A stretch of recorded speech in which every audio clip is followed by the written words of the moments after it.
जय श्री कृष्ण यारो। वाह। तो करें हम लोग हमारी आज की रीडिंग स्टार्ट।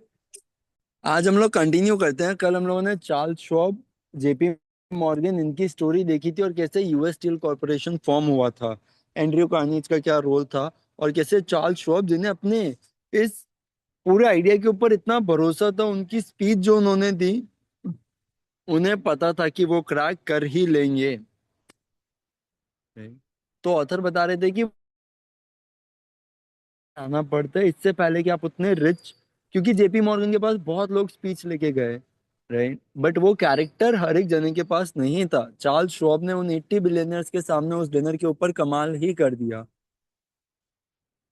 अब यहाँ पे ये लोग ऐसे बोल रहे हैं, नेक्स्ट आगे कंटिन्यू करते हैं कि बहुत शाबाशी मिली।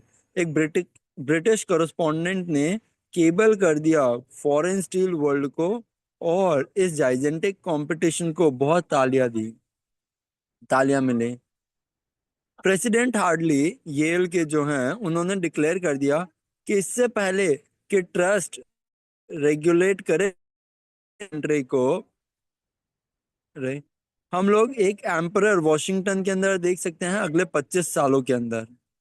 लेकिन वो स्टॉक मैनिपुलेटर कीन अपने काम में गया, न्यू स्टॉक को पब्लिक किया, और इतने जोर से पब्लिक किया कि सारा एक्स्ट्रा पानी, लगभग लगभग 600 मिलियन डॉलर्स, राइट, वो पलक झपकते ही साफ हो गए। कार्निज को अपने मिलियंस मिल गए, मॉर्गन्स को 62 मिलियन मिल गए, 62 मिलियन मिल गए अपनी पूरी ट्रबल के लिए। और जितने भी बॉयज हैं, गेट्स टू गैरी, उन सबको अपने अपने मिलियंस मिल गए। हर एक जने को अपने अपने हिस्से का शेयर मिला। 38 ईयर्स ओल्ड शॉप जो थे, उन्हें भी रिवॉर्ड मिला। उन्हें इस कॉरपोरेशन का प्रेसिडेंट बनाया गया, और वो 1930 तक, दैट इज ऑलमोस्ट ऑलमोस्ट 30 साल, 1900 में ये प्लान आया था, 1930 तक वो प्रेसिडेंशियल रोल में ही रहे। Amazing dramatic story big businesses की, जो हम लोगों ने अभी अभी जस्ट खत्म की, वो इस बुक के अंदर इसके लिए रखी है क्योंकि ये एक परफेक्ट इलस्ट्रेशन है जिसके थ्रू डिजायर को उसके फिजिकल इक्विवेलेंट के अंदर मैनिफेस्ट किया जा सकता है। यहाँ पे लग रहा होगा रीडर्स शायद क्वेश्चन करें स्टेटमेंट को कि कैसे से फेक डिजायर को कन्वर्ट किया जा सकता है फिजिकल इक्विवेलेंट में। बहुत सारे लोग बोलेंगे कि आप कुछ भी को कुछ भी में कन्वर्ट कर रहे हैं। आप नथिंग को समथिंग में कन्वर्ट नहीं कर सकते हो, लेकिन यूनाइटेड स्टेट स्टील की जो स्टोरी है उसके अंदर ये चीज है। ये इतनी बड़ी ऑर्गेनाइजेशन सिर्फ एक इंसान के दिमाग में आई, पूरा प्लान जिससे कि ऑर्गेनाइजेशन आई थी, राइट, उस प्लान ने इसको फाइनेंशियल स्टेबिलिटी दी, और जिससे कि ये उसी इंसान के दिमाग के अंदर पूरा प्लान रियलिटी में कन्वर्ट हो पाया। उसका विश्वास, उसकी इच्छा, उसकी इमेजिनेशन, उसकी परसिस्टेंस, ये सारे रियल इंग्रेडिएंट्स थे जो यूनाइटेड स्टेट्स स्टील के अंदर गए।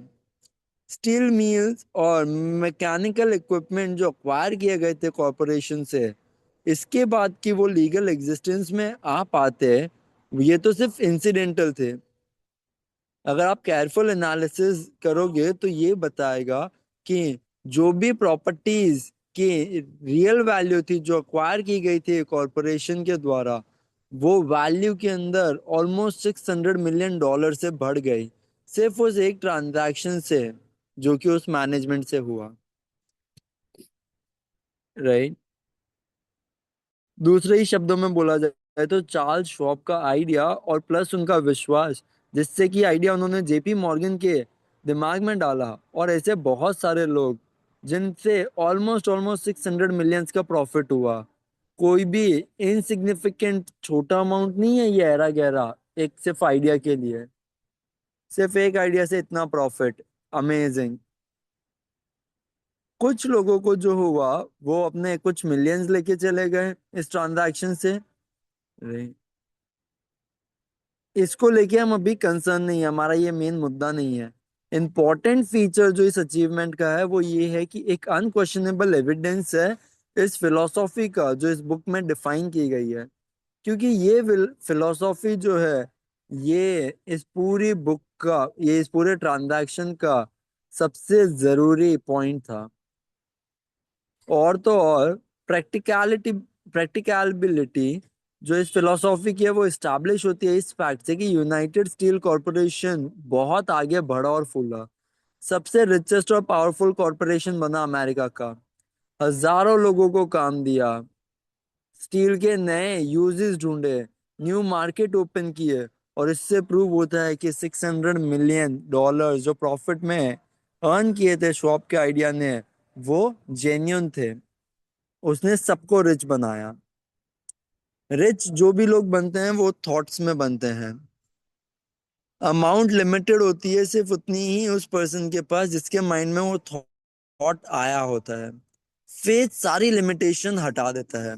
याद रखना, जब भी आप रेडी हो लाइफ के साथ बार्गेन करने के लिए, भले वो किसी भी चीज का हो, तब उतनी प्राइस मांगना कि आपको कोई रिग्रेट नहीं हो।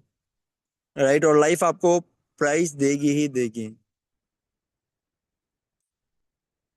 और तो और याद रखना, जिन मैन ने American United state steel corporation बनाया था, वो उस टाइम पे अननोन थे। एंड्रयू कार्नीज के मैन फ्राइडे थे, इससे पहले कि उन्होंने अपने फेमस आइडिया को जन्म दिया। इसके बाद तो चार्ल्स श्वाब बहुत फेमस हो गए, वो बहुत बड़ी पोजीशन में भी गए, फेम भी मिला, रिचेस भी मिली। लेकिन इस इन सब चीजों से पहले वो सिर्फ एक आम इंसान थे। आगे एक बहुत ही पावरफुल लाइन है, हमारी कोई लिमिटेशन नहीं है, सिर्फ वही लिमिटेशंस हैं जिन्हें हम माने कि वो लिमिटेशंस हैं। दोनों ही, गरीबी और अमीरी, हमारे विचारों का ही परिणाम है। दोनों बहुत पावरफुल लाइन। पहला, कोई लिमिटेशन नहीं है हमारी माइंड की, सिर्फ हम ही हमारे माइंड के अंदर लिमिटेशन प्लेस करते हैं। और दूसरा, पोवर्टी और रिचनेस दोनों के दोनों सिर्फ दिमाग का खेल है, जैसा हमारा दिमाग वैसे हमारे थॉट्स। वाह, बहुत ही amazing. Power of autosuggestion. छोटा ही चैप्टर है, बट तो भी आज में नहीं हो पाएगा। ओके, आते हैं हम लोग चैप्टर 4 के ऊपर, ऑटो सजेशन। ये वो मीडियम है जिससे हम सबकॉन्शियस माइंड को इन्फ्लुएंस करते हैं। और ये हमारा थर्ड स्टेप है रिचनेस के टूवर्ड्स। पहला डिजायर था, सेकंड हमारा फेथ, थर्ड है हमारा ऑटो सजेशन। तो डिजायर मतलब मैंने इच्छा कर ली है, फेथ मतलब मुझे पूरा विश्वास है कि इच्छा पूरी होगी, और ऑटो सजेशन अब वो टूल है जिससे मैं अपने सबकॉन्शियस माइंड को इन्फ्लुएंस करूंगा। ऑटो सजेशन एक ऐसा टर्म है जो सारे सजेशंस, जितने भी हमारे सेल्फ एडमिनिस्टर, जो हम खुद से स्टिमुलाई रेगुलेट करते हैं, जो हमारे दिमाग तक पहुंचते हैं 5 सेंसेस के थ्रू, वो चीज है ऑटो सजेशन। दूसरे शब्दों में बोला जाए तो ऑटो सजेशन का मतलब सेल्फ सजेशन है। ये वो कम्युनिकेशन की एजेंसी है जिसके अंदर हमारे माइंड का कॉन्शियस पार्ट, जहाँ पे थॉट प्लेस होता है, थॉट काम करता है, और दूसरा हिस्सा जहां से एक्शन लिया जाता है, सबकॉन्शियस ब्रेन, ये दोनों चीजें मिलती हैं। डोमिनेंट थॉट जो भी हमारे होते हैं वो हमें अलाउ करते हैं हमारे कॉन्शियस माइंड के अंदर रह पाए, भले ये थॉट पॉजिटिव हो या नेगेटिव हो, इससे कोई मतलब नहीं है। Principle of auto suggestion voluntarily बोलता है कि हम सबकॉन्शियस माइंड तक जाएंगे और सबकॉन्शियस माइंड को इन डोमिनेंट थॉट से इन्फ्लुएंस करेंगे। कोई भी थॉट, भले ही फिर वो पॉजिटिव हो या नेगेटिव, सबकॉन्शियस माइंड के अंदर एंटर नहीं कर सकता बिना ऑटो सजेशन के हेल्प के।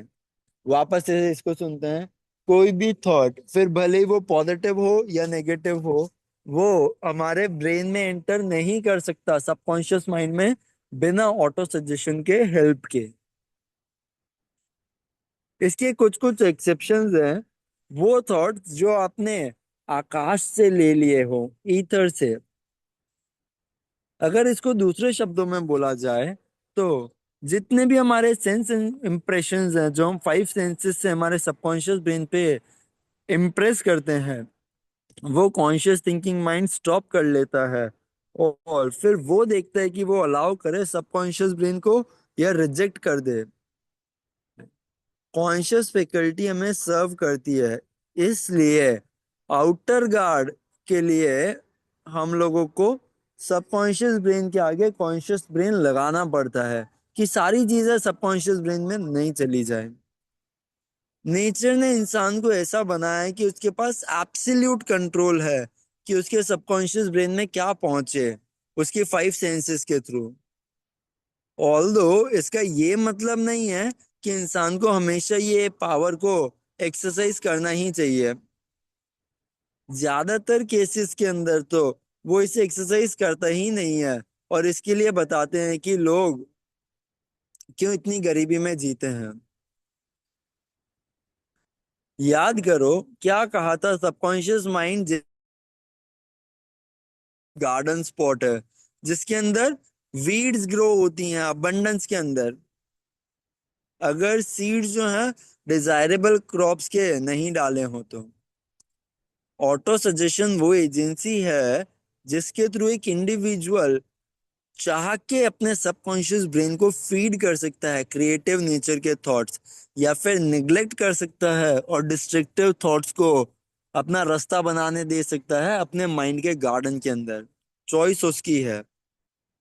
आपको हमेशा इंस्ट्रक्ट किया गया है, लास्ट के 6 स्टेप्स जो भी इस बुक के अंदर डिस्क्राइब किए गए थे चैप्टर ऑफ डिजायर के अंदर, कि दिन में 2 बार आपको वो रिटर्न स्टेटमेंट अपने डिजायर की पढ़नी है मनी वाली, और उसे देखना है, फील करना है जैसे कि आपने ऑलरेडी वो मनी हासिल कर लिया हो। जैसे ही आप ये इंस्ट्रक्शंस फॉलो करते हैं आप सबकॉन्शियस ब्रेन को अपनी डिजायर कम्युनिकेट करते हैं एक ऐसे स्पिरिट के अंदर कि मुझे पूरा विश्वास है। जैसे ही हम यह प्रोसेस रिपीट करते हैं, इस प्रोसेस को रिपीट करते हैं, तब हम वॉलेंटरीली ऐसी थॉट हैबिट्स बनाते हैं जो फेवरेबल होती है कि हम लोग एफर्ट्स ले पाए उस डायरेक्शन के अंदर हमारी डिजायर के लिए, और इससे हमारा मॉनेटरी इक्विवेलेंट जो है वो भी बिल्डअप होता है। वापस से उन 6 स्टेप्स पे जाना जो डिस्क्राइब किए गए थे चैप्टर 2 के अंदर, और उन्हें वापस से पढ़ना बहुत ध्यान से, इससे पहले कि आप आगे बढ़ो। फिर जब आप आ ही गए हो, बहुत ध्यान से पढ़ना 4 इंस्ट्रक्शंस अपने मास्टर माइंड को ऑर्गेनाइज करने के लिए, जो कि ऑर्गेनाइज प्लानिंग के अंदर दिए गए हैं। इन दोनों सेट ऑफ इंस्ट्रक्शंस को जब आप कंपेयर करोगे, तब इसके अंदर ऑटो सजेशन की पावर को आप अच्छे से देख पाओगे, क्योंकि ये दोनों चैप्टर इसी बेसिस पे बने हुए हैं। याद रखना, इसलिए जब भी आप रीडिंग करो अपनी डिजायर की, जिससे कि आप अपनी मनी कॉन्शियसनेस डेवलप कर रहे हो, तो सिर्फ शब्दों को पढ़ लेने से कोई कॉन्सिक्वेंस नहीं होगा जब तक आप उसको इमोशन फीलिंग्स प्रोवाइड नहीं कर रहे अपने वर्ड्स के साथ। अगर आप एक फेमस कोई भी ईमेल कुएं के फॉर्मूला को मिलियन टाइम रिपीट करें कि दिन बे दिन हर एक तरीके से मैं बेटर होते जा रहा हूँ, बिना इमोशन मिक्स किए और बिना फेथ मिक्स किए, तब भी आप वो डिजायरेबल रिजल्ट्स नहीं अचीव करेंगे। आपका सबकॉन्शियस माइंड जो है वो रिकॉग्नाइज करता है और एक्ट करता है सिर्फ उन्हीं थॉट्स के ऊपर जो अच्छे से मिक्स किए गए हों फीलिंग्स या इमोशंस के साथ। ये एक फैक्ट है जो इतना इम्पोर्टेंट है कि रिपीटेशन तो हर एक चैप्टर के अंदर करनी ही है, लेकिन इसकी सही समझ नहीं होने की वजह से ज्यादातर लोग जो होते हैं प्रिंसिपल ऑफ ऑटो सजेशन से डिजायरेबल रिजल्ट्स अचीव नहीं कर पाते हैं। प्लेनली अगर बोला जाए, अनइमोशनल वर्ड्स हमारे सबकॉन्शियस माइंड को इन्फ्लुएंस करते ही नहीं है। आपको कोई भी अप्रिशिएबल रिजल्ट नहीं मिलेगा तब तक कि आप अपने सबकॉन्शियस ब्रेन को थॉट के साथ साथ फीलिंग भी ना देना सीख जाएं बिलीफ के फॉर्म में। डिस्करेज मत हो जाओ अगर आप कंट्रोल और डायरेक्ट नहीं कर पा रहे हो अपने इमोशंस को जब आप पहली बार ट्राई कर रहे हो। याद रखना, ऐसी कोई पॉसिबिलिटी नहीं है कि कुछ नहीं के बदले कुछ मिल ही जाएगा। नहीं। राइट, आपकी ये एबिलिटी कि आप सबकॉन्शियस ब्रेन तक पहुंच पाओ, उसे इन्फ्लुएंस कर पाओ, इसकी अपनी कीमत है और आपको वो कीमत चुकानी होगी। आप इसके अंदर चीटिंग नहीं कर सकते हो, क्योंकि अगर आप चीटिंग करना भी जाओ तो भी आपके साथ ही चीटिंग हो जाएगी। जो अपने ब्रेन को इन्फ्लुएंस करने की प्राइस है वो है एवर लास्टिंग परसिस्टेंस, मतलब बिना रुके कंटिन्यूअसली अपने ब्रेन को इन्फ्लुएंस करते रहना, थकना नहीं। वो प्रिंसिपल्स अप्लाई करते रहना जो यहाँ पे डिस्क्राइब किए गए हैं। आप अपनी डिजायर्ड एबिलिटी को लोअर प्राइस पे डेवलप नहीं कर सकते हो। आप और सिर्फ आपको डिसाइड करना होगा कि रिवॉर्ड जो आप खुद के लिए चुन रहे हो, मनी कॉन्शियसनेस, वो क्या वर्थ है इस प्राइस के लिए या नहीं है, वो क्या वर्थ है इस एफर्ट के लिए या नहीं है। विजडम और चालाकी सिर्फ ये अकेले जो है ना, ये मनी को अट्रैक्ट करके रिटेन नहीं कर पाते हैं। सिर्फ ऐसे कुछ लिमिटेड केसेस हुए हैं जब ऐसा हुआ है। बाकी लॉ ऑफ एवरेजेस जो है वो लॉ ऑफ अट्रैक्शन को फेवर करता है। और हमेशा लोग अपने इमोशनल बिलीफ के हिसाब से मनी अर्न करते हैं। जो मनी अट्रैक्ट करने का फॉर्मूला यहाँ पे बताया गया है, ये लॉ ऑफ एवरेजेस पे डिपेंड नहीं करता है। और तो और ये मेथड कोई भी फेवरेट को पिक नहीं करता है। ये हर एक इंसान के लिए उतना ही अच्छे से काम करता है जितना ऑथर के लिए कर रहा है। जहां पे भी फेलियर एक्सपीरियंस हो, याद रखना ये इंडिविजुअल फेलियर है, मेथड की फेलियर नहीं है। अगर आप ट्राई करो और फेल हो जाओ, एक और एफर्ट लो, एक और लो, जब तक कि आप सक्सीड नहीं हो जाओ। आपकी एबिलिटी, क्या प्रिंसिपल ऑफ ऑटो सजेशन को कितना यूज करो, ये बहुत ज्यादा इस कैपेसिटी पे डेवलप डिपेंड करेगी कि आप कितना अच्छे से कंसंट्रेट कर पाते हो।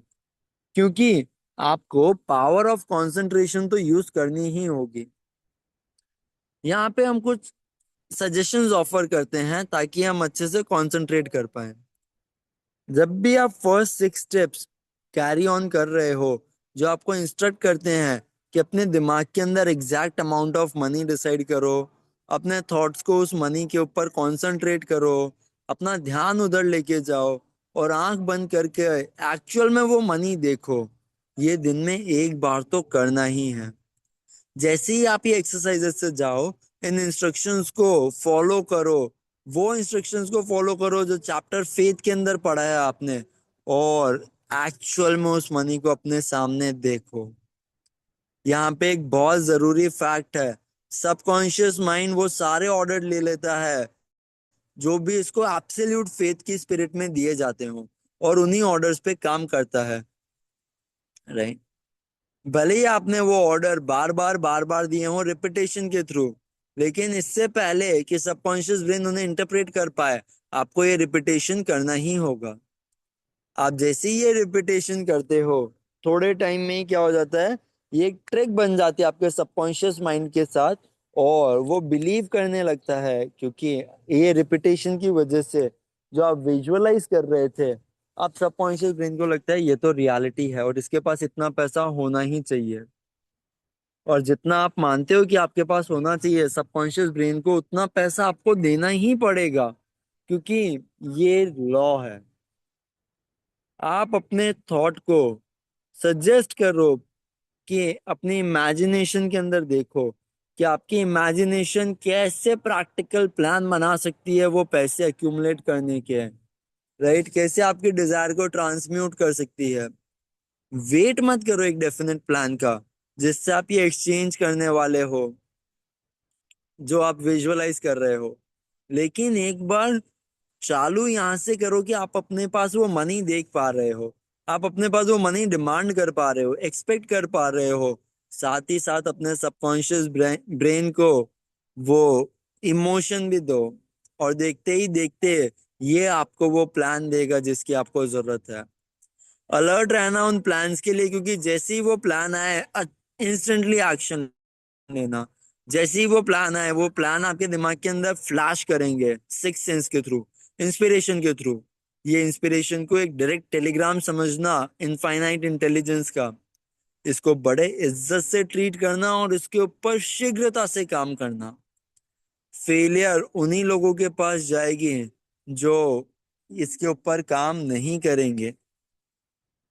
फोर्थ, जो 6 स्टेप्स थे उनमें से जो फोर्थ स्टेप था उसके अंदर बोला था एक डेफिनेट प्लान बनाना है अपने डिजायर को कैरी आउट करने के लिए, और चालू हो जाना उस प्लान के ऊपर। आपको वो इंस्ट्रक्शंस जो हैं वो इसी मैनर में दिए गए हैं। आपको ट्रस्ट नहीं करना कि जब आप प्लान बनाओगे तब पैसे आने लगेंगे, नहीं, आपका रीजन ही गलत है। आपको ये सोचना है कि पैसे आ चुके हैं, और जैसे ही आप ये चीज सोचते हो कि पैसे आ चुके हैं और आपका पूरा ध्यान उधर ही है, तो फिर आपको निराश होने से कोई नहीं रोक सकता। सॉरी, आपको सक्सेसफुल होने से कोई नहीं रोक सकता। जब आप वो पैसे अक्यूमुलेट जो आपको करने हैं उनको आप आंख बंद करके अच्छे से देख पाते हो खुद को वो सर्विस देते हुए, वो चीजें देते हुए जो आप इन रिटर्न देना चाहते हो, ये बहुत जरूरी है। राइट, और ये सारी चीजें अपने आप आएगी, आपका माइंड आपको इंस्पिरेशन देगा, एग्जैक्टली वो चीजें देगा, राइट चीजें राइट टाइम पे जिसकी आपको जरूरत है।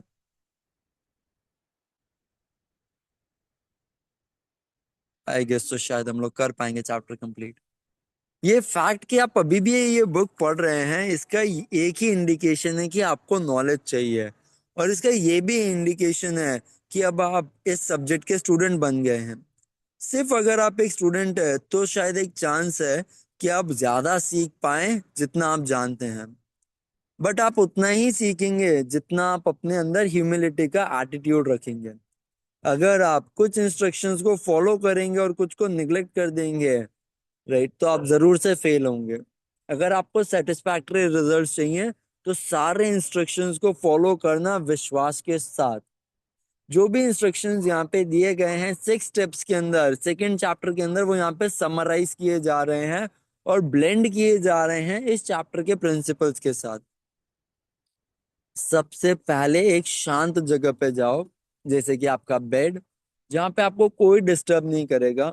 आंखें बंद कर लो और खुद से जोर से कहो, इतनी जोर से कि आप अपनी आवाज सुन पाओ, वो रिटर्न स्टेटमेंट उस मनी के अमाउंट की जो आप इकट्ठा करना चाहते हो, वो टाइम लिमिट, और वो सर्विस का डिस्क्रिप्शन जो आप इन रिटर्न देना चाहते हो। जैसे ही आप ये इंस्ट्रक्शंस दो, देखो कि आपके पास वो मनी ऑलरेडी आ चुका है। एग्जाम्पल, मैं माइंड जिम की सर्विसेज 120 लोगों को दे रहा हूँ, और ये दे 31 मार्च तक 120 पीपल माइंड जिम की ये सर्विसेज ले चुके हैं, और 18 लाख हमारे पोजीशन के अंदर हैं। वाह। तो आपको यहाँ पे डेट बतानी है कि 31 मार्च तक 18 लाख रुपए मेरे पोजीशन के अंदर है, और ये मैंने कमाए हैं माइंड जिम की सर्विसेज को रेंडर करके, और मैंने अपनी बेस्ट क्वालिटी की सर्विसेज दी है जो लोगों की लाइफ के अंदर वैल्यू लेके आ रही है। मुझे भरोसा है कि मेरे पास ये पैसे हैं, और मेरा भरोसा इतना स्ट्रांग है कि मैं ये पैसे अपनी आंखों के सामने देख पा रहा हूँ, मैं इस पैसे को छू पा रहा हूँ। ये अब मेरा इंतजार कर रहा है कि मैं इसको ट्रांसफर कर दूं सही जगह पे, और ये मेरी सारी सर्विसेज उन सब जगहों से अट्रैक्ट कर रहा है जहां पे भी मुझे देनी होंगी ये सर्विसेज। मैं वेट कर रहा हूँ उस प्लान का जिससे मैं ये सारे पैसे इकट्ठे करूंगा, और मैं वो प्लान फॉलो करने वाला हूँ जैसे ही मुझे वो प्लान रिसीव होगा। वाह, बहुत पावरफुल लाइन, बहुत पावरफुल स्टेटमेंट। सेकेंड, इस प्रोग्राम को रात को और सुबह दोनों टाइम रिपीट करना है इमेजिनेशन के अंदर, और वो मनी बार बार आपको इमेजिन करनी है, वो मनी बार बार इमेजिन करनी है। थर्ड, इसी स्टेटमेंट की एक रिटर्न कॉपी जहां पे आप इसको सुबह शाम देख पाए, बार बार इस स्टेटमेंट को पढ़ना है जब तक कि ये एकदम अच्छे से याद ना हो जाए, एकदम ब्रेन के डीपेस्ट कॉर्नर में ना चले जाए। याद रखना, जैसे जैसे आप इंस्ट्रक्शंस फॉलो करोगे, आप प्रिंसिपल्स ऑफ ऑटो सजेशन को अप्लाई कर रहे हो, क्योंकि ये ऑर्डर देने का पर्पस ही सबकॉन्शियस ब्रेन को यही था कि ये हमारे ऑर्डर फॉलो कर पाए। याद रखना, सबकॉन्शियस ब्रेन सिर्फ उतना ही एक्ट करेगा, उतने ही इंस्ट्रक्शंस पे फॉलो करेगा जितने आप इमोशनलाइज कर पाओ, राइट। तो उसको फीलिंग देना बहुत जरूरी है। फेथ और विश्वास सबसे स्ट्रॉन्गेस्ट और मोस्ट प्रोडक्टिव इमोशंस है। फॉलो करो इन इंस्ट्रक्शंस को जो कि फेथ चैप्टर के अंदर दिए गए थे। ये इंस्ट्रक्शन स्टार्टिंग के अंदर बहुत उटपटांग लगेंगे, लेकिन इनसे परेशान मत होना। आपको सिर्फ इंस्ट्रक्शन फॉलो करने हैं, भले ही वो कितने भी उटपटांग हो, कितने भी इम्प्रैक्टिकल हो स्टार्टिंग के अंदर। लेकिन एक ऐसा वक्त आएगा जहाँ पे अगर जो इंस्ट्रक्शन दिए हैं वो आपने फॉलो किए, उसी स्पिरिट के अंदर फॉलो किए, उसी एक्ट के अंदर फॉलो किए, तो पूरा एक न्यू यूनिवर्स आपके सामने खड़ा हो जाएगा। शक जो भी है आपके नए आइडियाज को लेके, ये हमारे ह्यूमन बीइंग्स की एक कैरेक्टरिस्टिक ही समझ लो।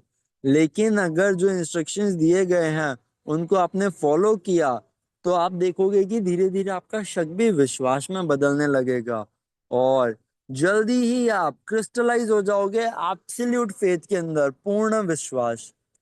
फिर आप एक ऐसे पॉइंट पे आ जाओगे जहां पे आप सही में कह पाओगे कि मैं अपने नसीब का निर्माता खुद हूँ, मैं अपनी आत्मा का कैप्टन खुद हूँ। फिलोसोफर्स ने ये स्टेटमेंट यूज किया है कि इंसान खुद का मालिक खुद है, लेकिन बहुत सारे लोग ये कहना भूल गए कि क्यों वो मालिक खुद है। रीजन ये है कि क्यों उसका इस चैप्टर के अंदर जो हमने बताया है कि वो खुद ही खुद से चीजें सोचता है और खुद ही खुद से इन्फ्लुएंस करता है, अट्रैक्ट करता है। इंसान के पास वो पावर है कि वो खुद का मास्टर बने, अपने एनवायरनमेंट का मास्टर बने, क्योंकि उसके पास पावर है अपने सबकॉन्शियस माइंड को इन्फ्लुएंस करने की। और इससे वो सभी लोगों का कोऑपरेशन जीत सकता है। आप अब जो चैप्टर पढ़ रहे हो वो रिप्रेजेंट करता है हमारे आज की फिलोसॉफी को। ये इंस्ट्रक्शंस जो यहाँ पे हैं इस चैप्टर के अंदर, इनको अच्छे से समझ के परसिस्टेंस के साथ बिना थके बिना रुके अप्लाई करना होगा, तभी आप अपनी डिजायर को मनी के अंदर ट्रांसम्यूट कर पाओगे। हमारी जो एक्चुअल परफॉर्मेंस है हमारी डिजायर को मनी में ट्रांसम्यूट करने की, इसके अंदर ऑटो सजेशन एक एजेंसी की तरह काम करता है, जिससे कि आप पहुंच पाते हो और इन्फ्लुएंस कर पाते हो किसको, अपने सबकॉन्शियस माइंड को। बाकी के प्रिंसिपल्स तो खाली टूल्स हैं जिसके साथ आपको ऑटो सजेशन अप्लाई करना है। इस थॉट को अपने दिमाग में रखना और देखना बार बार, आपको कॉन्शियस होना ऑटो सजेशन के प्रिंसिपल को लेके, और इसको अपने ब्रेन में प्ले करना है, एफर्ट्स लेने हैं कि जो भी मनी मैं सोच रहा हूँ वो मेरे पास आ रही है। इन इंस्ट्रक्शंस को ऐसे फॉलो करना जैसे एक छोटा बच्चा करता है, अपने एफर्ट्स के अंदर इंजेक्ट करना विश्वास को जैसा एक छोटा बच्चा रखता है। ऑथर सबसे ज्यादा केयरफुल हैं कि कोई भी इम्प्रैक्टिकल इंस्ट्रक्शंस इस बुक के अंदर इंक्लूड नहीं किए गए हों, क्योंकि उनकी सिंसियर डिजायर है हेल्पफुल होने की। आपने ये पूरी बुक पढ़ ली होगी ना, इसके बाद आप वापस से इस चैप्टर के ऊपर आना और पूरी स्पिरिट और एक्शन के साथ इस इंस्ट्रक्शन को पढ़ना। पूरा चैप्टर हर रोज रात को पढ़ना है, जब तक कि आप थरोली कन्विंस ना हो जाए कि principle of auto suggestion sound है, जब तक आपको ये भरोसा ना हो जाए कि ये आपके लिए वो सारी चीजें अकम्प्लिश कर सकता है जिसका ये दावा करता है। और जैसे जैसे आप पढ़ें, पेंसिल के साथ अंडरलाइन करें वो सेंटेंसेस को जो आपको फेवरेबली इन्फ्लुएंस करते हो, और उन सारे इंस्ट्रक्शंस को लेटर बाय लेटर फॉलो करो, उनकी एक कंप्लीट अंडरस्टैंडिंग बनाओ, और सक्सेस के इन प्रिंसिपल्स को मास्टर करो। वाह। सो यारो, करें हम लोग हमारे अफर्मेशंस आ जाएं मनी मुद्रा के अंदर। I am rich, I am rich, I am rich, I am rich, I am rich, I am rich, I am rich, I am rich, I am rich. वाह। वो फीलिंग विजुअलाइज करो जब आपके पास सारा वो पैसा आ रहा है, सारे लोग आपके पास आ रहे हैं जो आपको ये पैसा देने वाले हैं। आपको सिर्फ फील करना है, लोग सामने से आएंगे आपके पास, लोग सामने से बोलेंगे आपको, आप just feel that money is coming. वाह, because you have ordered it, आपके पास इतने पैसे आ रहे हैं, यू आर रिच। इसी विजुअलाइजेशन के साथ अगर आप लोगों ने अपना रिटर्न स्टेटमेंट नहीं बनाया है, हम्बल रिक्वेस्ट, आज का आज ये रिटर्न स्टेटमेंट बनाओ इसी वाइब के अंदर। बहुत स्ट्रॉन्ग वाइब है, इसको निग्लेक्ट मत करना। जय श्री कृष्णा।